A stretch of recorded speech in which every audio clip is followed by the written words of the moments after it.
BRS బీజేపీది Fevicol బంధమని అసెంబ్లీలో CM Revanth Reddy విమర్శించారు. BJP ప్రవేశపెట్టిన ఎన్నో బిల్లులకు మద్దతు పలికారని ఆరోపించారు. గతంలో కేటీఆర్ను సీఎం చేసే అంశంపై కేసీఆర్ ప్రధాని మోదీ అనుమతి కోరారని ఎన్నికల ప్రచార సభలో స్వయంగా ప్రధాని చెప్పారని గుర్తు చేశారు. కేంద్రంతో ఉన్న సంబంధాలను కేసీఆర్ బీఆర్ఎస్ నేతలకు కూడా పూర్తిగా చెప్పరని అన్నారు.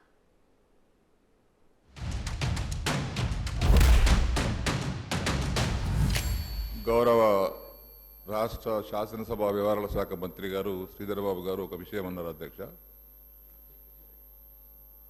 అసత్యమైనటువంటి ఒక మాట వారు అన్నారు.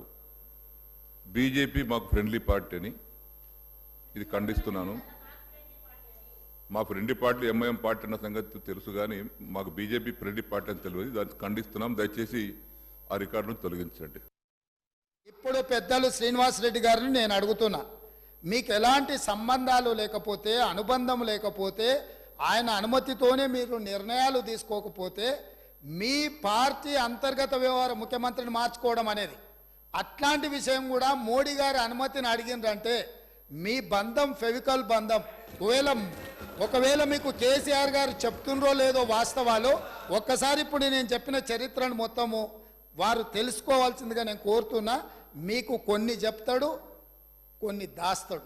కాబట్టి దాసినై మీకు ఒకవేళ ఎప్పుడైనా అనుమానం వస్తే మీరు ఎప్పుడైనా నన్ను అడగొచ్చు, స్వేచ్ఛగా వచ్చి కలవచ్చు. మిగతా వివరాలన్నీ కూడా నేను మీ దృష్టికి తీసుకొస్తాను.